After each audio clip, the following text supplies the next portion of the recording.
If I was young these days, I would have ADHD.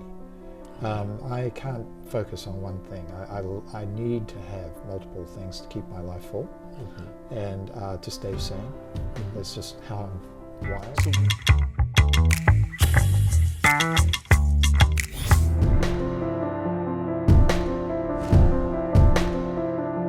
How old are you? I'm 64. Oh, wow. Yeah. I know you're older than me. Yeah. You're not older than me. I'm 64. Yeah, I know that. I'm 69. Yeah, right. Yeah. So, I mean, I've always thought you look young. So Yeah. I thought you look young, so you're kicking it. People do tell me that. And you feel like, wow, it makes you feel so good, doesn't it?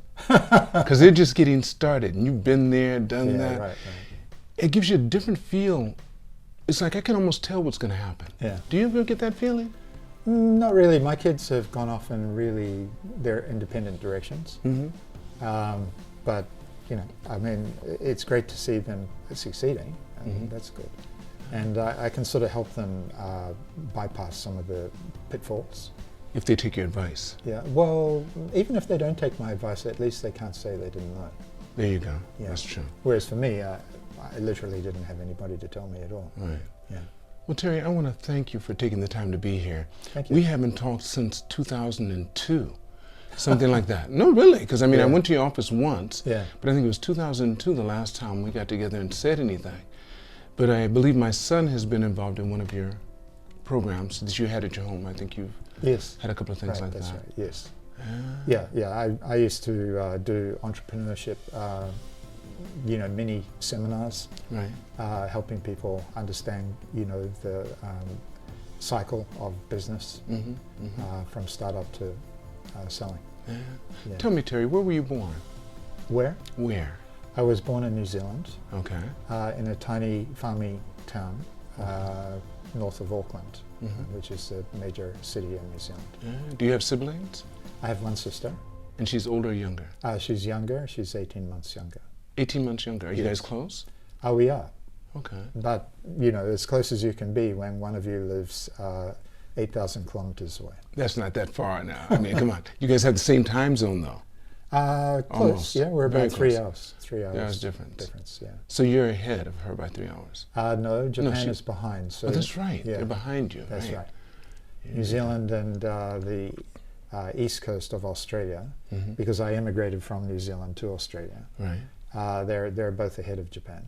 Okay. Yeah. How old were you when you immigrated? How old were you when you went? I was 19. 19 years old. We have this thing in New Zealand called OE, Overseas Experience, and pretty much every Kiwi, much like Israel, every Kiwi leaves New Zealand and goes somewhere. And many of them go to Australia, of course, which is not that far. It's 1,500 kilometers away. Or they'll go to the UK. Okay. In my case, I went to Australia first and then somehow wound up in Japan. And tell me about your parents alive, both of them doing okay? No, my father passed away when he was 61. Okay. So that's quite some time ago. I don't know, maybe 20, 30 years ago now. And my mother is still alive. Okay. And actually she just lost her 4th husband. So she's outlived 4 husbands. Was your father the first? He was. She only had 2 children then? Or did she have that's other? correct, yes. Okay. Yeah. And she's had 4 husbands. 3 more after your father. That's right. And each of them died of cancer or heart attacks. Is she doing okay? I mean, she's having a bit of a rough time. She was very close to the 4th husband, and so I'm actually going down to New Zealand in June to help her sort things out. Wow. See, we're close to the same age. I know that because you just told me earlier. Yes. And so she had you late in life or really early? No, really early. She was 19, so she's 84 now. Okay, yeah, because my mother's 94. Wow. Yeah, my mother's 94, still driving, still bowling. Oh, she my bowls goodness. once a week. Wow. Yeah, and I go to see her this June. So we know where you get your physical fitness from. I'll tell you, she's really quite a person. And she came here when she was 91. I had her here on her 91st birthday. Wow. And this is no joke. I did not try to, by any means, allow my mother to beat me in bowling, but she beat me the first game by 2 points. I took her over here to Odaiba, and she beat me the first game. I have it on video. It just blew my mind. Wow. So tell me, so when you went to Australia, well, tell me about schooling, first of all. You told me your father was a farmer? You raised on a sort farm? of. He was sort of a farmer. So my family on my mother's side were all builders, originally from England. Actually, I've been over the last 10 years exploring our family tree, Okay. which I've taken all the branches back to the 1700s. Wow. Yeah, so it's quite fascinating. And they're all from England? No, I've got German, Austrian, yeah, and lots of British and Scottish. Okay, okay. Yeah. So all Europe. So tell me, did your mother stay married to your father until he passed? Or No, they divorced. how old were you when they passed? When they separated? 6, basically, 6 or 7 Oh, years so you didn't old. grow up with them together? Well, the first 6 years I did, but yeah, no, Okay. not really. But I reconnected with my father when I was 16 or 17. Okay. So your stepfather, then she married someone else, and it was your stepfather? Yes, that's You were right. close with him. No, I was not. Yeah, actually, I didn't like him at all. Did he stay with? He was the one who died of a heart attack. So it But is how old what were it you when is. that happened? Oh, I had already left home, so I think I was 20 or 22 Okay. or something like You'd that. already gone to Australia. I'd already gone to Australia. Okay. So he was with you from 6 until the time you left. That's right. No. So my parents divorced. We come from a family that's very polarized. So on my mother's side, her brother was extremely wealthy, and we lived in a little house down on the edge of their property. So we lived on the beach, actually, and that was 4 or 5 years. Every day we would go down to the beach. Back then, poor people lived on the beach Okay. because nobody liked sand. These days, it's the exact opposite, right? But anyway, that's the way it was back in the early 60s. Were you really aware of this? Yeah, because my Emotionally? cousins would go off to Hawaii for holidays and we would stay home. Okay. Yeah. So I was aware of it, and it certainly had some influence in my thinking later about wanting to help myself and improve my lot. So anyway, my mother was single for 3-4 years. She met my stepfather. They got married when I was 10 or 11. I clearly remember when I was 11 being taken to the local courthouse and to get my name changed because he adopted me, something you used to do in New Zealand back then. And so the parents were cleared out of the room, and the judge and me, and the judge says, "Well, son, you know that you're going to change your name?" And I said, "Yes, sir, I do." And he said, "So what's the name going to be?" And I said, "Well, can I have the name James Bond?" Because they had told me I could change my name. Okay. All right. So I wanted to be called James Bond. So that's really, you really believe that? That's what I believed. Okay, And so, of okay. course, the judge called my mother in, and she had to explain to me that actually I didn't get a choice. So we negotiated, actually, and in the end, my name, which started off as Terrence, which I hated as a kid, became Terrie. And my mother wrote down Terrie Lloyd, which was my stepfather's name, and she misspelled the Terrie because she was female. She didn't know that there was a male version and a female version. Okay. So ever since then, whenever I deal with particularly Americans, if they don't know I'm a male, they think I'm you're female because you have the because IE. of the spelling. That's right. Just one of the many little glitches in Is life. that right? Yeah. So what was your father's, what was your name prior to that? Dodd, D-O-D-D. D-O-D-D. Yeah, so his heritage was border Scot. And if you know anything about Scotland, the border Scots were considered the scum of Scotland because they were continually fighting the British and the Scottish, the British and the Scottish. No one liked them. So they're very tough. And my father's mother's side came from, again, border Scot, but they were on the coast. So they were fisher people and always drowning and getting killed and stuff like that. It was a very harsh life. Yeah, Very fascinating to go back through the family tree. You're back to the 17th? The 1700s and seeing how they died, how they immigrated, the tough life that they had. They would have a child called Alice, and then that child would die, and then they'd have another one called Alice. So you get 3 Alices in a row because they were trying to get one of them to survive. It was a very harsh time back in the 17 and 1800s. Well, whose side are you looking at the most, your mother or your father's side? No, they're both fascinating. No, but Yeah. you've actually gone through your father's side as well. Yes, yeah. Okay. I have, yeah. So, you know, sometimes it's a little hard to unblock, you know, who did what to whom and which of the Alices it was and that kind of thing. But, you know, I'm a member of various genealogy sites and that sort of thing. And of course, I've done my 23andMe. Right. So, yeah, somehow, one way or another, I've sort of got it down pretty well. And these days I get people contacting me on WikiTree, which is the Wikipedia version of family trees, Right. asking me about their ancestors.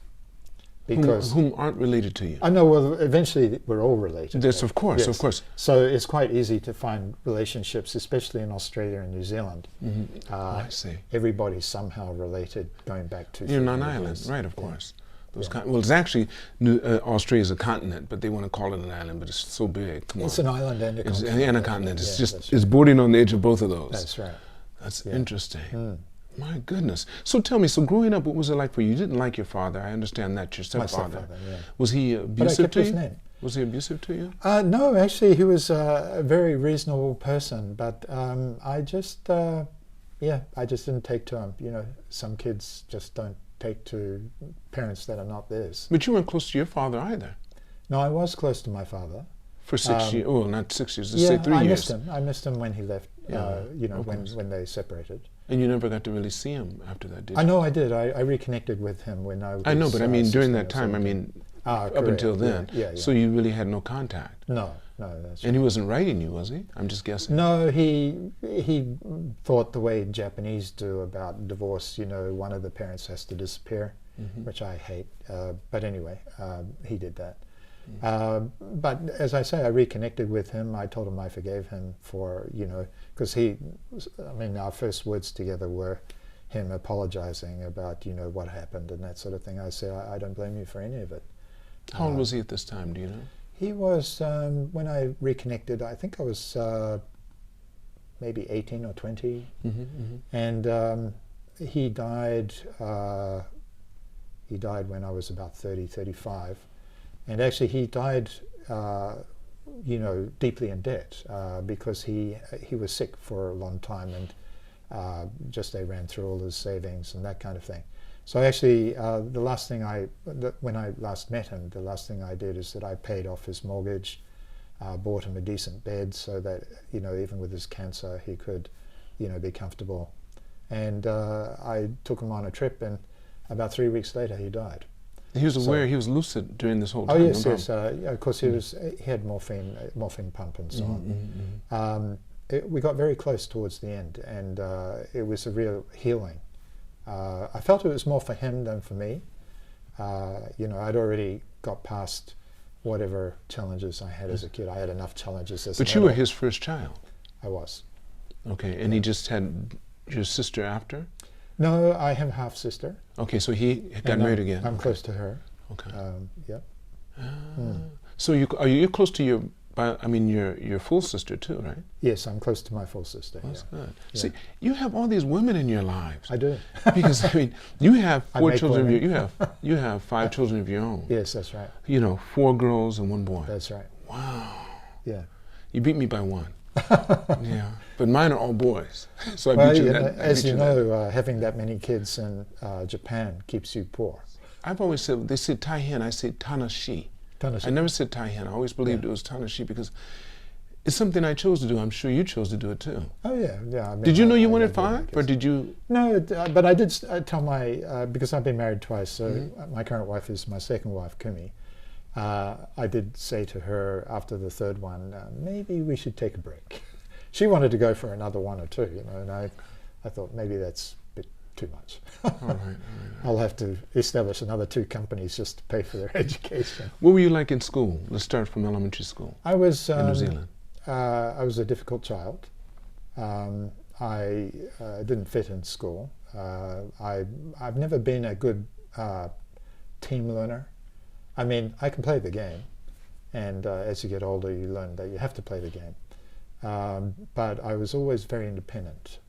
So what were you like? So were you bigger than most of the kids? Or were you the same size? Did you have problems physically? Is that when you guys I was really good at sports. What sports? Which ones? Anything involving running. I was a runner. Okay. Yeah, so I had very good lungs. I played soccer. I played for my city. When I was 14, I represented the city of Tauranga for the under-16s in the soccer. Yeah. Because you said, I mean, I can tell you rode your bicycle from here. Yeah. You're in Shibuya, aren't you? I'm in Shibuya. It's right behind Tokyo Hotel. Yeah, I know. it's like 10 minutes away. You're right, yeah. That's what people say, that ride bikes. People yeah. I like to ride intensely. I like to try to pass as many young people as I can. It makes me feel good. And it's intensity training, right? So, okay. Yeah. Is that what you do for your physical training, or for just you do that for your aerobic training mostly? Every year I try to do 1 or 2 long rides, usually 500-600 kilometers. Alone? Well, recently friends have been wanting to join me. Okay. So they'll drop in and drop out again. So they'll pick up and do 2-3 days together and then drop out, and I just keep going. How many days do you usually do this? So I do once or twice a year. Last year I skipped. This year I will start again. I've been doing it for about 5 years. So 2 years ago I rode from Kokura in Kitakyushu all the way down the west coast of Kyushu to Kaimon-dake and then back up to... so you took a ferry from Tokyo? Yeah. Yokohama? You took a ferry? I flew down. You flew there, to okay. Kokura. Took your bike with you, okay. Yeah, took my bike with me and then reassembled it, and yeah. So that's about 600 kilometers. Now you did that alone? No, I did the first day alone and the last 2 days alone. Okay. But otherwise, no, I was with a friend from Osaka, and he joined me down in Kurume, and then we rode for 3 days together. Wow. Yeah, about 100 kilometers a day. It keeps you fit. I bet it would. Yeah, you lose a lot of weight as well. Yeah. I mean, you keep yourself real lean and mean. Yeah. So you didn't ride while you were in school, though. You didn't start this till later. Actually, I did ride while I was in school, but we were single parent. We didn't have any money, so I always got things that didn't fit. Wait. But your mother, you said her side of the family was wealthy. Yeah, but they got a thing about you make your own way. How many siblings did she have? She had 2 siblings. And where was she? In the middle. She was in the middle? Yeah. Was there a boy above her? Yes, and he was the wealthy one. And then what about under her? A troubled younger sister who actually became a missionary. All right. Yeah. So she was on the beach with her 2 kids. Yeah. And they just said, okay, you're good to go. And they didn't do anything to help you? No, they did. I mean, my mother actually worked for her brother. Okay. So he gave her a job. Mm-hmm. But again, you're expected to make your own way. So he gave her a job, but she had to make her own money. Did you get close with your uncle? Yes and no. I mean, he was a businessman and always doing businessy things. He didn't have a lot of time for kids. What about your cousins? I was quite close to my cousins. And were they girls or boys? 1 girl, 1 boy. The oldest was a girl, and then the oldest was a girl. Which one are you closest to? Are you still close to them? I'm close. I'm close, but not super close. Not like brother and sister close. But if I had a problem, they would help me, I think. I see. Yeah. And vice versa. Yes. Yeah. Of course. Oh wow. Are they older than you or younger? I'm amongst the cousins because there were 6 kids on my mother's side. Like my mother had her sister and a brother. Each of them had 2 kids. Okay. It's kind of like, the nuclear family. That's what they did back in the 60s, right? Everybody followed the same formula. Right. Dr. Spock and 2 kids, and have to have the kids within 2-3 years. And Japan picked that up afterwards, right? Yeah. So so there were 6 of us, and the older 4, which are my mother's brother's kids and me and my sister, we spent 4 or 5 years growing up together because we lived in the bottom of their garden, right? And then the other 2, we would see them frequently as well.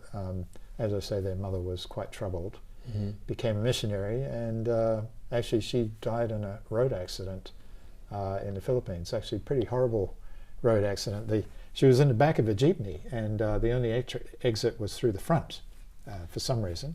And the jeepney lost power, started rolling back down a hill, and everybody else managed to jump out except her, and it went over a cliff. So, from missionary to meet your maker. Oh my goodness. Did you know her well? Yes, I did know her quite well, yeah. But, these things happen. That's interesting. So tell me, you're watching your uncle Yes. have this wealth, or have the ability to do basically whatever he wanted to do. Mm-hmm. He was very much business-minded. Yes. When did it start to spark into you that, look, I don't like living out on the beach. Well, and in this mindset, yeah. I want to be able to do what I want to do. When Sure. did you decide you wanted to? Well, to be honest, I had a very clouded mind when I was young. So I had no clear idea about anything. Everything that happened to me was an accident. The only thing I knew is that I wanted to leave home as soon as possible. So my grandfather, who was dying, I was very close to my grandfather, my mother's father. And he died when I was 15. He died on the day I got my exam results from the high school exam that they do. And I rode down there excited to tell him my exam results, and he had died that morning. So after that, I just wanted to leave home. I didn't like my stepfather. So I went and worked in a factory, actually, an electronics factory. Now, to get into that factory, I had to have somewhere to live. And they had already taken their full complement of apprentices. It's an apprenticeship, that's what they call it. And so I had to live in a cheese factory. Around this time, I became a vegetarian. So actually, it wasn't so bad because I had a copious supply of cheese. It was kind of rough. It was a very old building. It was like a military barracks. I hated that, so I worked day and night, all the overtime I could. I worked in the weekends, and I bought myself a caravan, and I lived down in what we call a motor camp, which is where people park their caravans. And so that winter, I had a very tough time because I was still paying off the caravan. And there was probably about 2 or 3 weeks where I lived off pippies, which are shellfish that you dig from the beach, and apples. So there was that fall, the first fall that I left. Are these boiled pipi? You have to boil them? Yes, I boiled the pippies and right. eat the apples raw. Okay. And yeah, I lived off apples and pippies for some time. Right. So I think I was getting paid $14 a week, about 1,400 yen a week. All right. And I had a car because I had to get from the motor camp to the factory.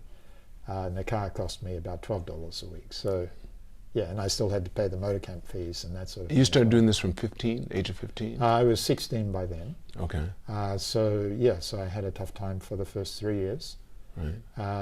But, you know, what doesn't kill you makes you stronger. And I left that factory after 2.5 years.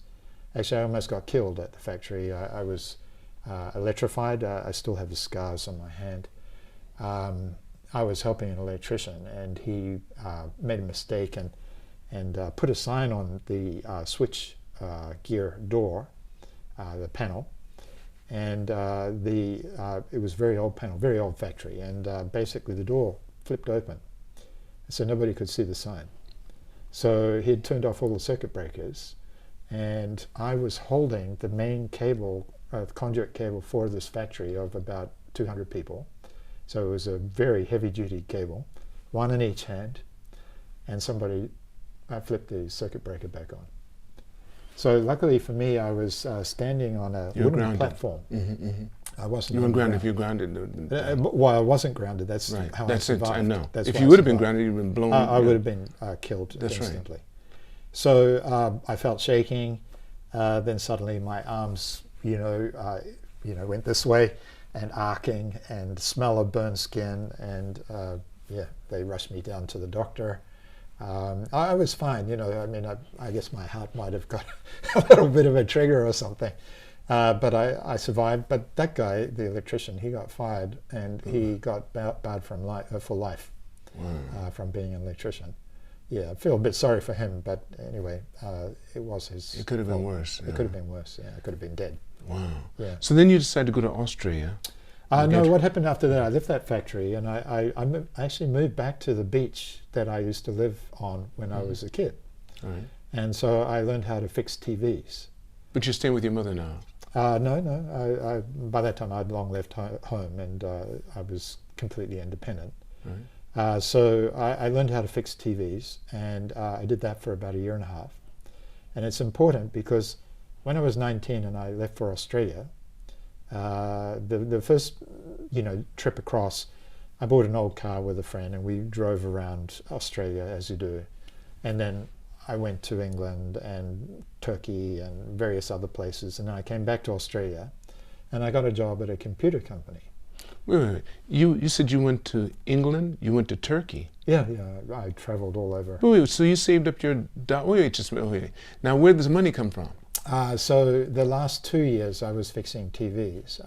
Okay. I would do night shifts, and I had side jobs and stuff like that. And you knew how much it was going to take. You needed to do your trip, so you'd had a plan of how much you needed to make, you think? Was it like that? I left New Zealand with a round-the-world ticket, which at that time cost about $2,000. Okay.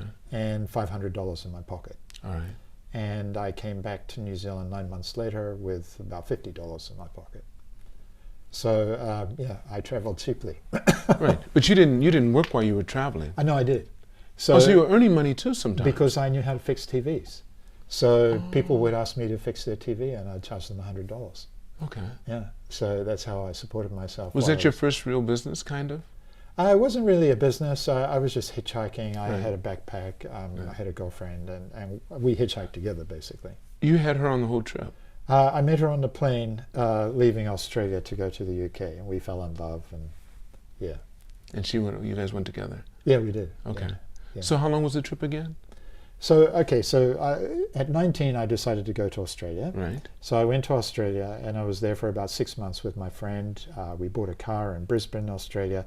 We drove over to Perth, and then back again, and then up to Ayers Rock. We sold the car in Ayers Rock to a local who would sell it to the Aboriginal tribe that lived there. And then we hitchhiked from Ayers Rock all the way back to Sydney, which is about 2,000 miles, and took me about 7 or 8 days. Okay. Yeah. So once I got back to Sydney, I got a temporary job in electronics, because I had an electronics background, for about 4 or 5 months. That's how I saved the money for the round-the-world ticket. And then I got on a plane, and who should I be sitting next to but this woman who became my girlfriend. Okay. So we just hit it off, and for the next 9 hours on our way to Los Angeles, we just talked the whole time. That was one of the stopovers, Los Angeles. Yeah, so we never went any further. Yeah, we both got off and then started hitchhiking around the States. Wait, didn't you say you went to Turkey? Yeah, I did. So Okay, so I'm getting confused. Wait. right. So we hitchhiked around the States. We hitchhiked around Canada. Then she got back on. She had a ticket where she could get on and off. So she kept going to Europe, Okay. and I did the Canada thing by myself. And then I wanted to be with her, so I decided to buy a ticket from, I don't know, New York to London, and called her up and said, I'm going to be in London. Can you meet me? And she said, okay. And yeah, we tied up. So once we got there, basically we did a tour for, I don't know, 3 months, something like that. So yeah, we went all the way through Europe as far as Turkey. I was going to go overland all the way back to Australia, but that was 1979, and of course the Ayatollah came to power and you couldn't get through Iran. So we turned around in Turkey and went back. So she went back to Australia because she had emigrated to Australia. She was British, but emigrated to Australia. And I didn't have any money, so I went to work. And I went to work in a little town up in what's called the Fens, which is where the swamps used to be near Cambridge, and a little place called Ely. So I started working for a TV company up there. And luckily for me, the local dentist, who everybody loved, was a Kiwi. So every time I went out to fix someone's TV, as soon as they found out I was from New Zealand, they wouldn't let me go. I mean, I'd have tea and scones, and they wanted to give me stuff and have me for dinner, and it was wonderful. So, I really, I grew to love the UK. I mean, it's people were very accepting. And I did that for, I don't know, 2 or 3 months, saved up the money and headed back to Australia to join my girlfriend. Okay. And then I entered this computer company. Okay, and then that took you, is that how you came here? Well, it is sort of, yeah. So by this time I was 20, 21. So I returned to Australia. I knew I didn't want to fix TVs, and I applied for some computer companies. But this is like 1980, right? So there's no PC yet. And you know, they look at my resume and say, well, you know, you don't have anything to do with computers. But I got lucky. There was one place that was in the bank business. They did computers for banks. And they had all these monitors, computer monitors, which were broken, and nobody wanted to fix them. It was the crappiest job. So it would take 3 days for somebody to fix one of these monitors as an engineer. So I showed up, and I remember clearly the guy telling me that the job paid $14,000 a year, which for me was like yeah, a lot. And he said, oh, you've got a competitor, and the competitor has their Bachelor of Engineering, and you have nothing. And I said, okay, reduce my salary. And if I'm good, then pay me more later. So I started off on $8,000, which was just enough to live, but not much more. And they put me in this little room, which was surrounded with monitors, which had been there for months or years. And as engineers, they used to go in there and try to, you know, find what part was wrong. But as a TV technician, we don't think like that. We just rip all the parts out that are related to that particular function and replace them. So I had it down to 20 minutes. I could fix one of these things in 20 minutes. So within 6 weeks, I'd cleared the whole room. So suddenly they didn't need me fixing these monitors anymore. I mean, I kept fixing them, but it wasn't a full-time job. So they asked me if I wanted to go out into the lab and start working on the digital gear, and I said, oh, absolutely.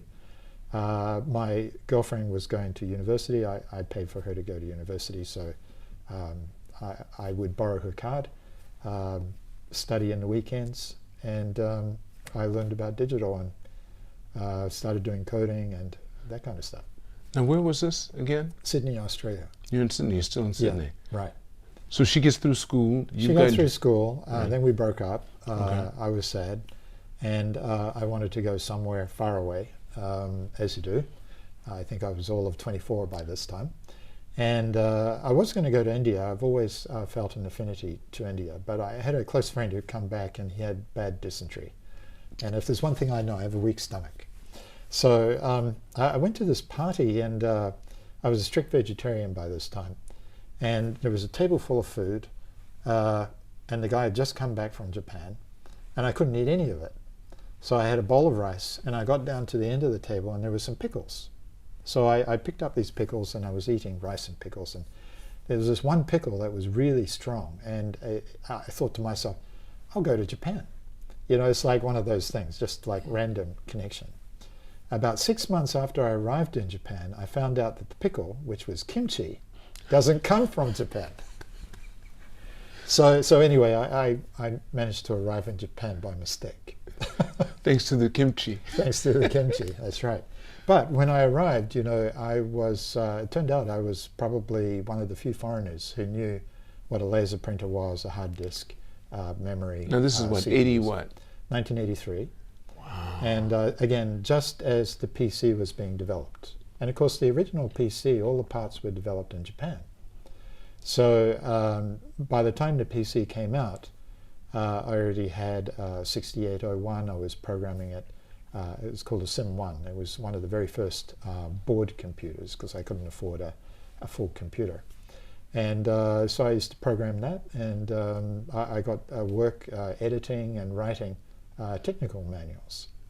So yeah, that's how I got started in Japan. So that TV thing really served me well all the way through, right. Yeah, to get me started into the digital. But your work ethic had to be also the thing that really served you the most. I found that being in Japan, people work hard, and that really struck a chord with me. I love playing with things. I love playing with electronics and coding and that sort of thing. It's not really work, is it? It's kind of. I know. No, it's kind of fun. That's right. So if you're geared that way, I find it to be very similar to, most people feel about electronics the way that most people feel about math in school. Ah. They get bad teachers, first of all. Yeah. That's why they don't understand. Yeah, right. It's all math. Yeah. And when you learn to love it, you can't do without it. Yeah. But you do have to think a different way. Yeah, I guess so. I mean, for me, I've always been in technology, so for me it's just natural. Right. I'm not a coder these days. I mean, I've long since been out of coder. In fact, I can't even fix the TV now. I can barely fix, you know, my PC's power pack. But, you know, for a while there, I had an oscilloscope down in my first apartment in Futaka Tamagawa. And I was single-stepping through the code and watching the bus, and yeah. Wow. Yeah. Well, I remember you taking me to your office, but by that time you had gotten into publishing. Yes, right. That was some several years ago. lifetimes later. Yeah, but yes. I think it was in Akasaka, around that area. Am I wrong? Or where was it? Or maybe it could have been in Shibuya. I've had so many offices. Yeah, I think so. Yeah. But you took me in, and I remember looking at the desk and everything. I forget why you had me there, but I looked at it, and you had several people there, and they were all working on your. I think you had a couple of magazines. Oh, that would have been in Tengenji-bashi. Tengenji, okay. Yeah, it was a small office. Okay. My main company, which is the computer company, was across the road. Right. So I had like 100 people on that. Right. But I, you know, if I was young these days, I would have ADHD. Okay. I can't focus on one thing. I need to have multiple things to keep my life full, and to stay sane. It's just how I'm wired. So where are you now? No, I'm exactly like that. So right now I run 4 companies. I'm involved in a bunch of others. Okay. Yeah. Can you say what the 4 companies are? Yeah, I got a Japan Travel, the travel business. I got a spin-off, a travel tech company called TourSoft, a software company called Metroworks, and an M&A company called Japan Inc. Holdings. And I'm also fairly heavily involved in a medical devices company in Switzerland. Okay. Yeah. So how many people do you think you basically employ? Right now? Right now. Well, as few as possible, right? I understand that. But I don't know, roughly 40 or 50. Okay, because back in the day, you pride yourself. If you had your company and you had less than 20 people, nobody wanted to talk to you in Japan.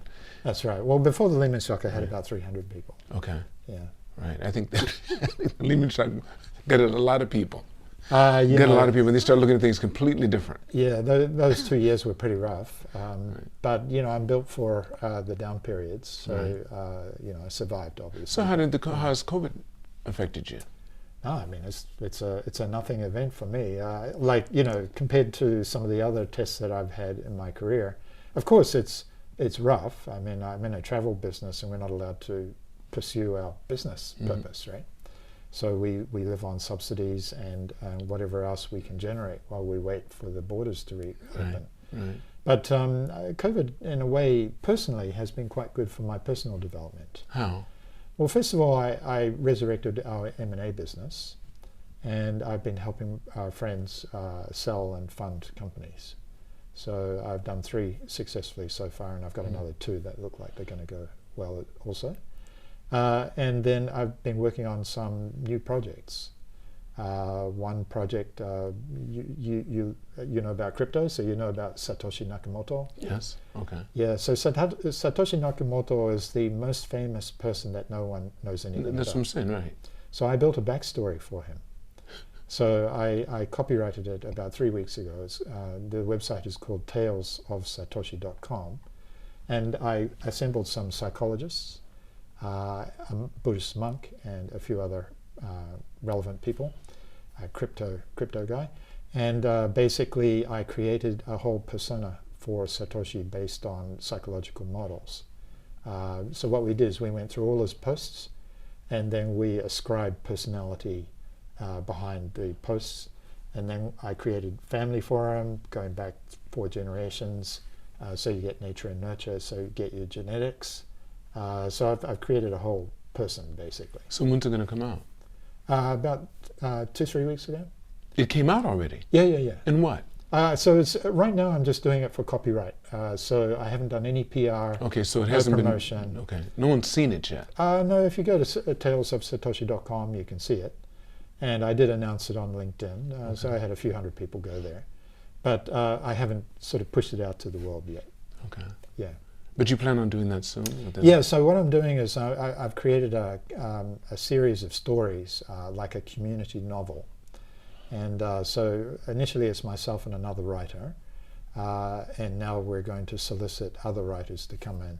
And we're basically creating all these incidents that happened to him to shape him into the person that he became.